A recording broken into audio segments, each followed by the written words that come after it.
Hello my dear friends, you're in the Military Summary channel, and today we will discuss the situation in Ukraine on the 13th of August of 2023. Today we have a lot of very interesting updates, so let's start. And first we're going to start from the Black Sea. According to the Russian sources, they managed to discover another global hawk that was flying above the territory, above the surface of the Black Sea. And the global hawk was flying on the central, on the southern and the western part of that sea. And basically, as I understand, we can expect more strikes, another wave of a drone attack or missiles attacks against Crimea, and to be more precise, against the Crimean Bridge. Furthermore, the Russian local authorities at 4 p.m. of the local time closed the passage, closed the bridge for the civilian cars and civilian vehicles and so on. So basically this area is closed. And as I understand, the Russians start using new tactics as the same as the United States of America. We need to understand a few things. If anybody, anywhere, anytime wants to attack Crimean Bridge, they need to attack very small bridge. Of course, very small bridge, and it is very difficult. It is very difficult to attack accurately and to get on the surface, on the road, on the roadway, and so on.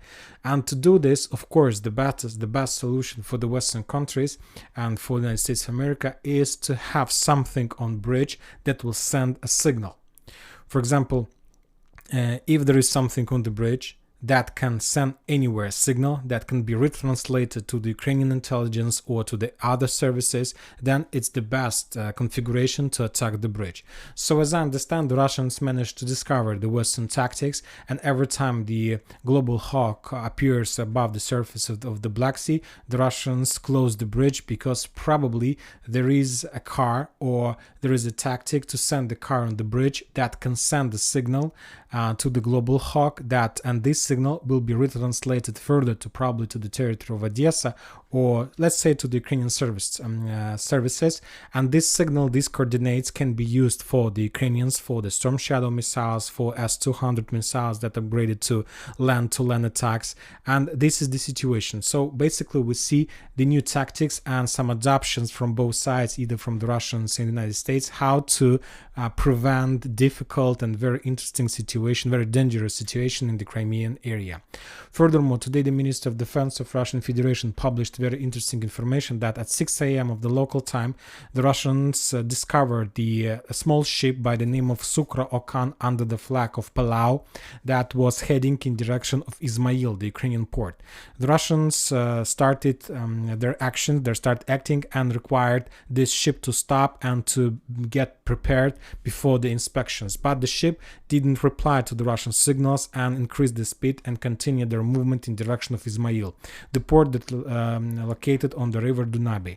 The Russians sent the helicopter Ka-29, and after, let's say, friendly fire, or let's say like after the warning fire, that ship stopped and the Russians completed their inspection. As a result of that inspection, the Russians haven't managed to find anything, but anyway, we understand that both sides, the Russians and the United States of America, also were trying to test each other and to find the red line.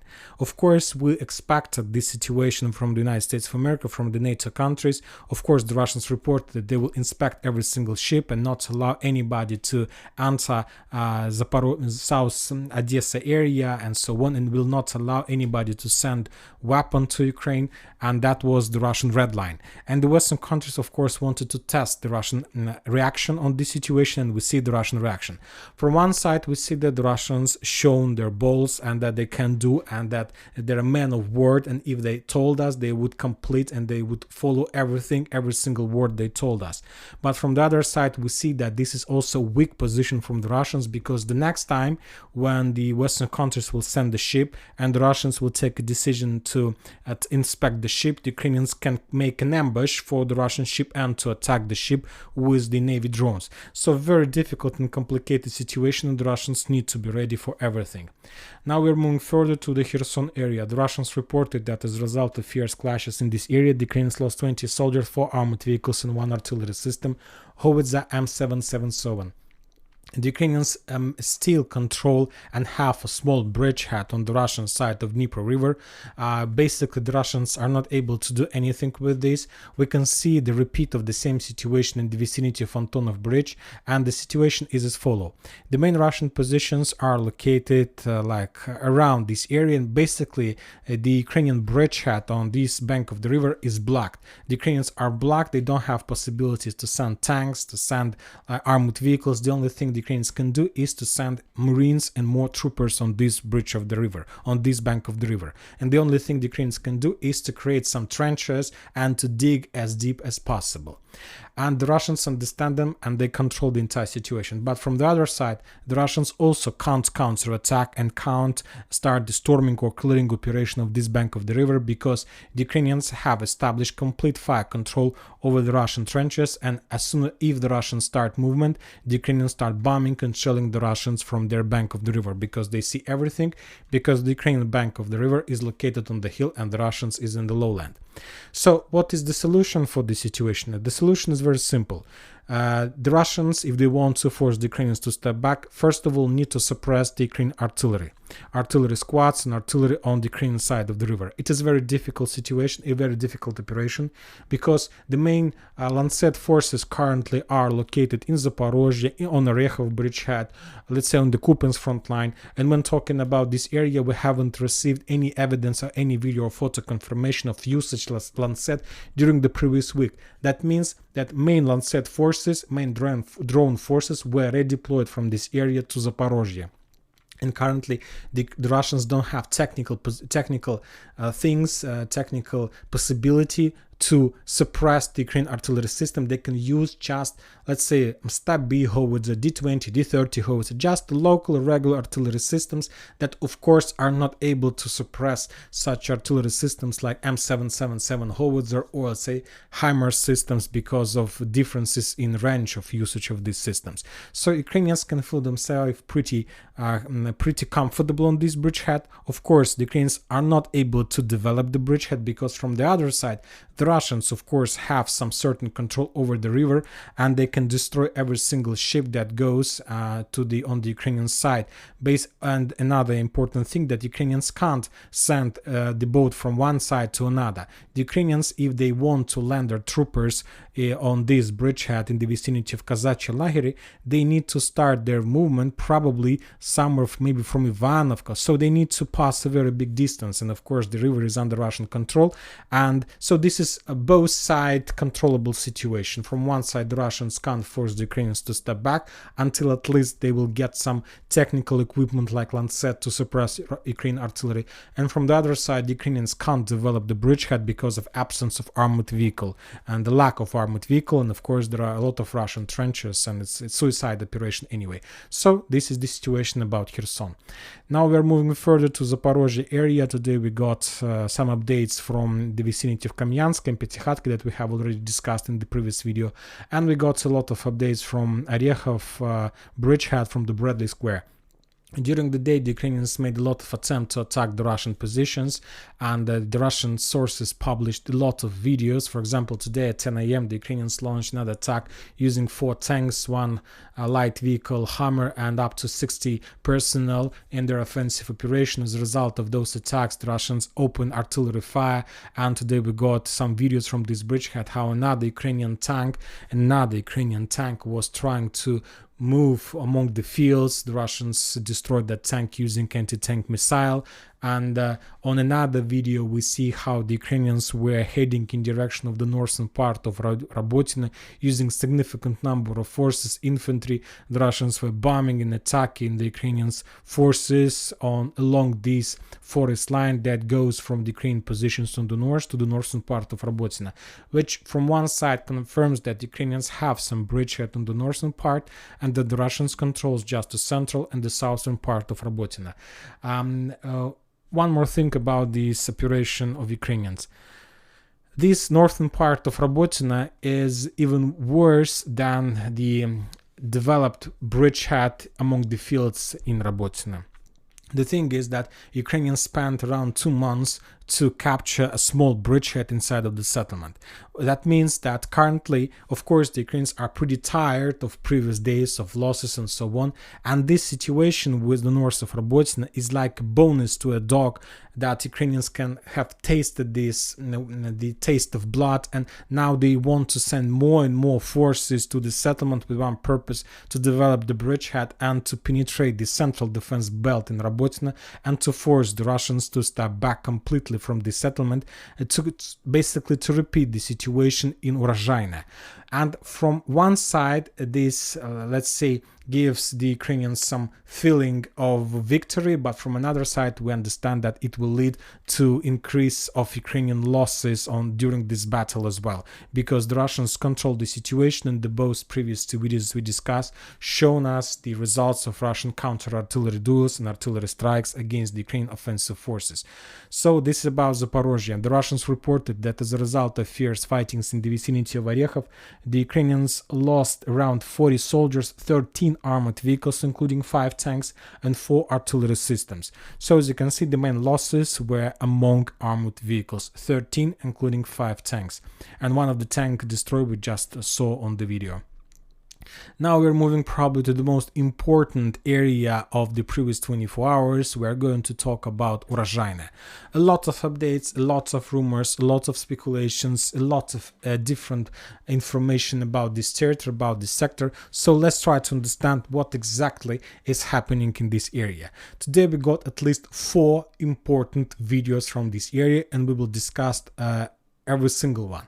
But before starting discussion of this video, we need to return a little bit back to the situation that took place during the previous few days, and I'm talking about the usage of JDAM missiles or bombs against the central part of Urozhaine. We discussed this situation many times. I think we need to repeat this video one more time for better understanding. On this video we see the usage of JDAM, or analog of this bomb that can be attacked by the HIMARS systems. On this video we see how the Ukrainians attack the central and the northern part of the settlement, and to be more precise, exactly this building. And on another video we saw how the Russians were using this building in the central part of Urozhaine as a main base, probably as an ammo depot or place where the Russians had some like rotation process, some like positions where they can have some rest or something like this. And today, just after a day of where everybody published that video, we got the first evidence, the first confirmation of a very critical situation of the Russians in this area. For example, the author of this video claims that the Russians were sending the second wave for evacuation purposes. On this video, we see how the Russian light vehicle was moving along the buildings, along almost ruined Urozhaine, not ruined as Marinka. There are still a lot of places where the Russians could have a battle, but on this video we see how the Russians entering or getting to this white building, and this is exactly the building that was bombed by the JDAM bombs recently during the previous days, and there were a lot of wounded soldiers, as I understand, and the Russians were trying to make some evacuation. On this video, and the Russian soldiers probably started entering this car, but you know that when watching this video I haven't seen the moment when the Russian infantry entered the car, but the author says about that there was some evacuation, maybe during this smoke screen, or maybe this video is made of few cuts or something like this, but the authors are saying that there was like a real evacuation. And after that, these light vehicles start moving and heading to the south in direction of the settlement, in direction of the southern part of Urozhaine, and of course in direction of the next defense belt in this area, and we're talking about Zavitne Bazhanye. So that was the video, the first video. Later we got another video how the Ukrainians were attacking Urozhaine from the northern part in direction of the central. We see the convoys of Ukrainian forces, convoys of Ukrainian light vehicles, probably Cossacks or maybe some another type of light vehicles. They were heading almost without any barriers, almost without any like problems. This video was made by the Russian sources, as I understand, maybe by the Ukrainian sources, but anyway, the Ukrainians were heading to the south. And at some point, some moment, the Russians start bombing and shelling this area, and as a result of one of those attacks, one light vehicle or armored vehicle of Ukrainian forces was destroyed. But this situation didn't stop the Ukrainians. They continue movement, they continue attacking, and furthermore, a little bit in a moment, in a second, we're going to see that the Ukrainians managed to capture a few buildings in the central part. And according to information I have, according to this geolocation, I understand that Ukrainians captured this industrial area, and this 100% confirmed update regarding the area of control of Ukrainian forces. At least this industrial area was captured by, let's say, noontime of today of the local time. Few hours later, we got another video. So basically, according to that video, one more time, the Ukrainians were moving along this road to the south. At some point, somewhere in this area, one armored vehicle of Ukrainian forces was destroyed as a result, probably of anti-tank missile or artillery strike. Then the rest of Ukrainian light vehicles moved further to the south and captured this industrial area. So basically, the movement was from the north to the south, and the Ukrainians established their positions in this area. Later, a few hours later, we got another video from this geolocated position, how the Ukrainian tank, we can recognize the Ukrainian tank according to the white crosses on board, and this Ukrainian-like behavior to add such a white cross on tanks. And from these positions, the tank was attacking. And as you can see, according to direction of attack, the Ukrainian tank was located in this area, and the Ukrainians were attacking in this direction, so in direction of the central part of Urozhaine. Probably there were still some Russian forces who were trying to protect the central part of that settlement. And during all these videos, we got a lot of updates from the Russian sources that the Russians haven't left the settlement, that the Russians are still inside of the settlement, that they're holding the central part and the southern part and so on. Yes, we got this video from the Ukrainian side, and probably that was the normal theory that the Ukrainians during the previous 24 hours managed to develop their bridgehead to the south, the Russians accumulated their forces in the central part, and this is like the story and configuration for the next days of clashes for this settlement. But somewhere at 4 p.m. of the local time, we got another video from almost from the vicinity of Zavitne Bazhanye, and this video was made by the Ukrainian sources. On this video, we see how the Russian infantry was moving from Urozhaine. This video is geolocated to the south of Zavitne Bazhanye. You can find this video on my Telegram channel. We will not watch this video till the end, because in a moment the Ukrainians started bombing and shelling the Russian infantry. There were a few dozens of Ukrainian soldiers, probably up to 50 soldiers. The Ukrainians started bombing and shelling the Russians along this way with the cluster rounds. So it's very difficult. The quality of video is not so good, as you can see, was not so good. So basically, it's very difficult to calculate the number of Russian losses. But anyway, the Ukrainians were attacking them with the cluster rounds. And now let's return back to the question whether the Russians left Urozhaine or not. I'll give you my opinion. First of all, there were a lot of Russians in Urozhaine, a lot of Russian soldiers, to be more precise, Cascade forces of Cascade special forces, something like this. And as we see, during the previous days, the Ukrainians started using Western modern weapons like JDAM and probably HIMARS systems and many other types of weapons.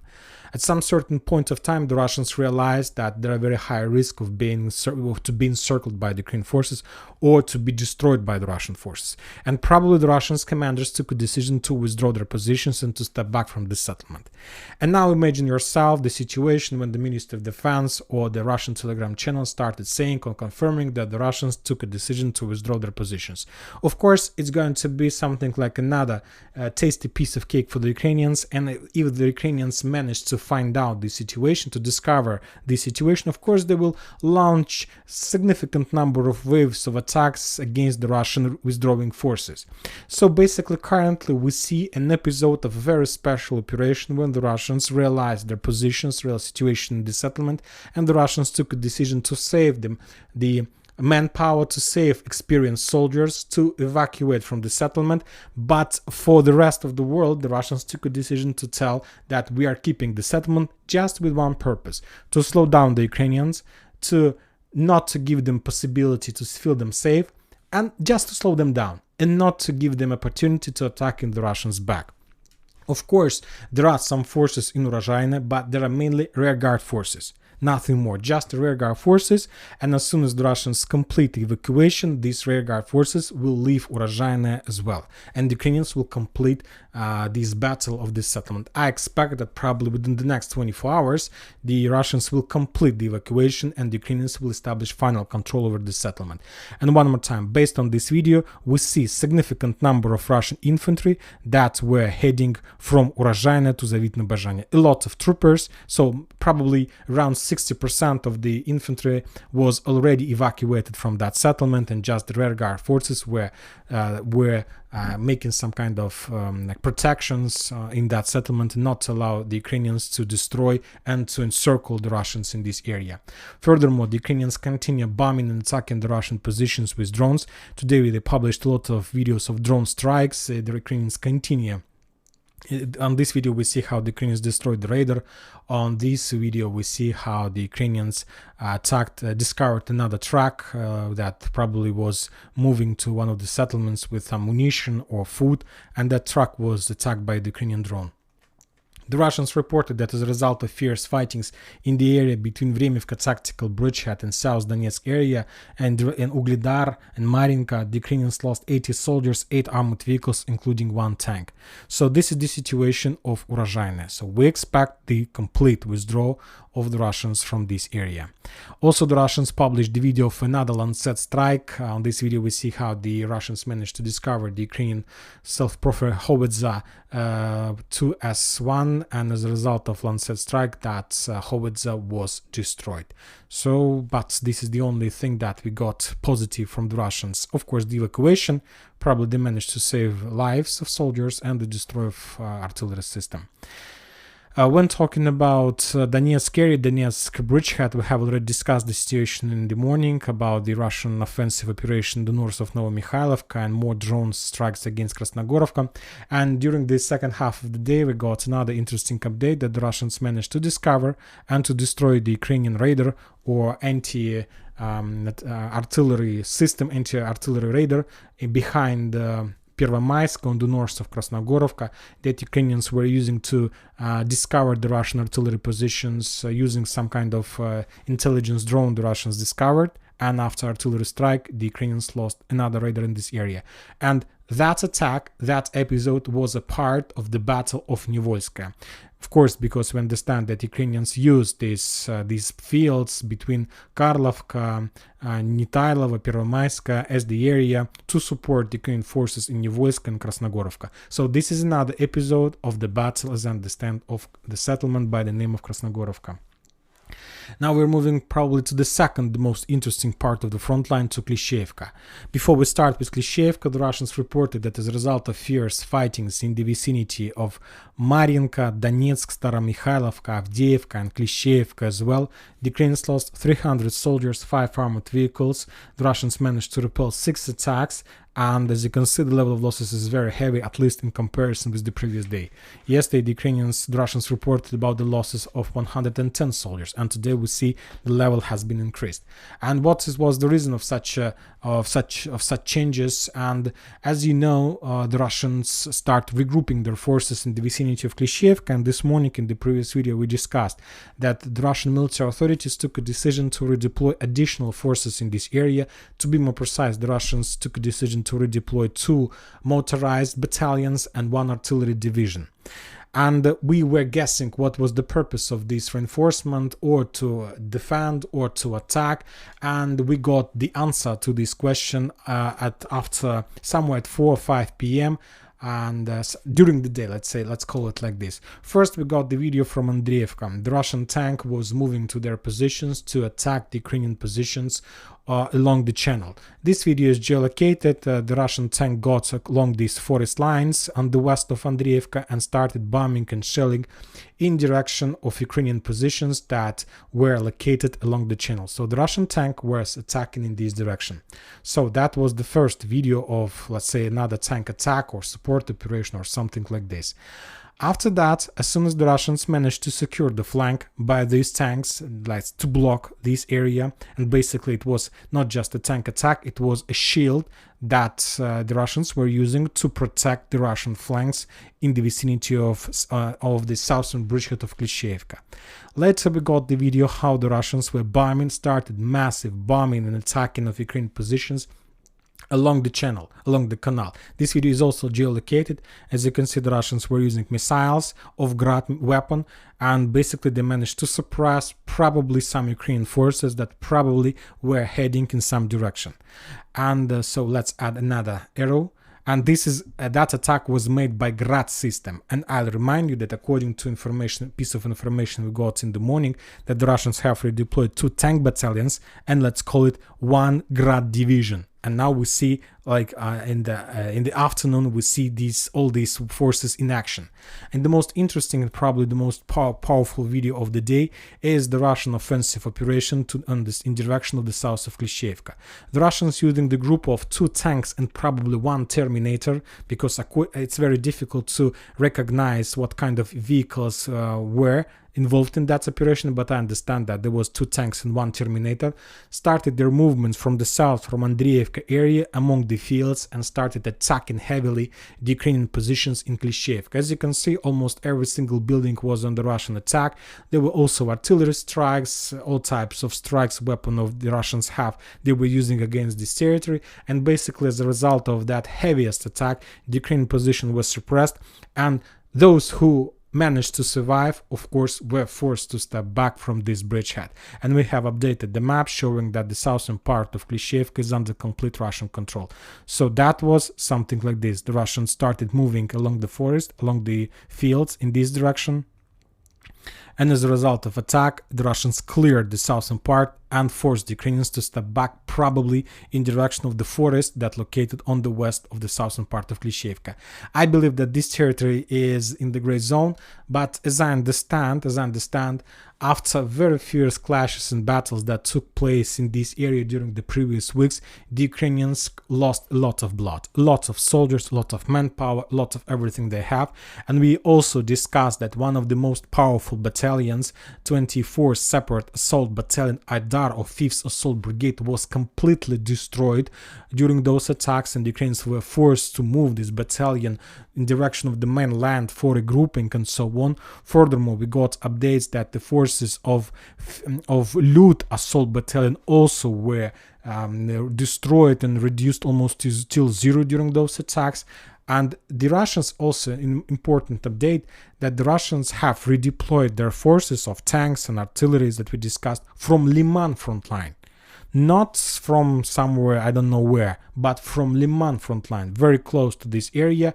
And now we see that after such a successful offensive operation on the southern flank of Bakhmut, as I understand, the Russians will continue advancing and will continue making attempts to force the Ukrainians to step back from this side of the canal, and they will force, within the next few days, to force the Ukrainians to step back from this area and to go exactly, probably even to Chasov Yar. So the next days, the Russians will try to regain their lost positions during the battle of July. So this is the situation about Klishchiivka. One more time, as a result of fierce fightings in this area, the Ukrainians have lost around 300 soldiers, significant number of losses, and probably the Ukrainians have already started withdraw their positions. So we can say that the Russians have changed Klishchiivka for Urozhaine. But anyway, the battle of Urozhaine hasn't ended yet. We need more days. We need like the photo of Ukrainians in the town hall with the flag. Until this photo, we can't say that this settlement is under Ukrainian control, but I expect this photo to come this night of the local time.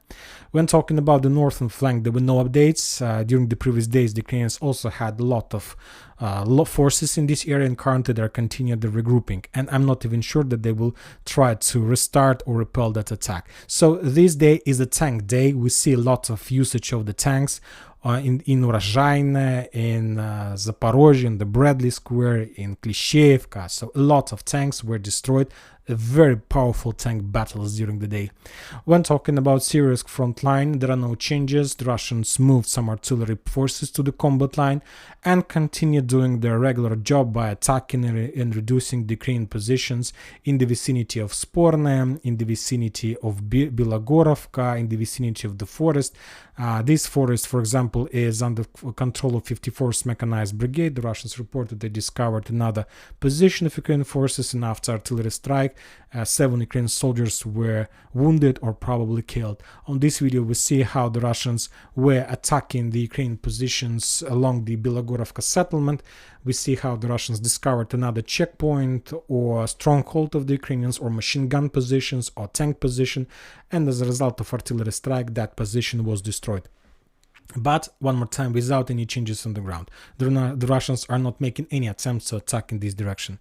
And starting off today, we start receiving some updates from Tarskoye salient. We were expecting more actions, more intensifying in this area, but just today we got probably the first geolocated video how the Russians currently are bombing and shelling Tarskoye, the settlement. There are a lot of, on this video we can see a lot of episodes, but most of them took place exactly from Tarskoye, let's say, to Dubrovo and forest along the roads.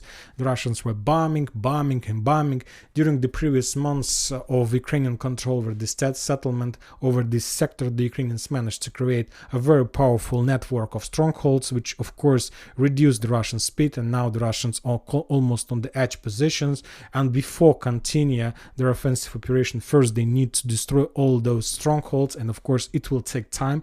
It will take a lot of time. So basically the same situation as we see in Krasnogorovka, in Novomikhailivka. The Russians, we can say, need to start everything from the beginning. First, to reduce their strongholds, and only after that we can expect some storm process of this defense belt on this side of Zherebets River. The Russians reported that as a result of fierce fightings in this area, the Ukrainians lost 45 soldiers and 7 armored vehicles. When talking about Kupiansk, we haven't received almost nothing from this area as well, just the regular reports from the Ministry of Defense about improving the Russian positions, about capturing another checkpoints and something like this, another stronghold in the field. But without anything specified regarding the fields and regarding the strongholds and so on, just like common phrases like managed to improve their positions. The only probably interesting geolocation we got from the vicinity of Sinkovka, from this area. On this video we see how the Russians managed to discover the Ukrainian armored vehicle exactly among these forest lines, and as a result of mortar strike that armored vehicle was damaged and probably destroyed, which confirms approximately some defense belt and defense positions of the Ukrainians in this area. Furthermore, the Russians published few interesting videos about attacking against the Ukrainian artillery positions along the railways that goes from Kupiansk to Kislyovka-Kotlarovka. Just another ammo depot that was discovered by the Russians and destroyed as a result of artillery strike, and another artillery destroy of Ukrainian forces in the vicinity of Senkova, Berestova, and so on. So as you can see, the situation has been a little bit stabilized in Kupiansk front line. Maybe the Ukrainians managed to redeploy enough of reinforcement in this area, which of course from one perspective is good for the Ukrainians because they managed to stabilize the front line. But from another side, we see that the Russians used that situation and managed to penetrate the Ukrainians' defense belt in the vicinity of Klishchiivka and to force the Ukrainians to step back. Basically, the Ukrainians lost significant number of forces and haven't managed to capture even a single settlement in this area. And we see some progress of the Ukrainians in Urozhaine. That's it about the situation on the ground. Another interesting update we got from Kiev. The Russians reported, to be more precise, the Turkish sources reported that during the previous days there was a strike in direction of Kiev in the vicinity. The Ukrainians have redeployed another Patriot system in the vicinity of Juliana Airport, and as a result of that strike, the Ukrainians lost another Patriot, and this according to the Turkish sources. So it's very difficult to understand, to realize, to analyze the situation, because we haven't received any confirmation from the Ministry of Defense. Because if the Russians were able to shut down Patriot system, of course, they would include this information into the reports, but we haven't received anything from the Russians regarding that attack in Kiev with Kinjal. So maybe it is some kind of speculation from the Turkish sources. And probably that's it for today. The Military Summary channel reminds to condemn any violence in the world. Thank you for watching. Subscribe to my channel, put your likes, join my Patreon, and have a good day. Bye bye.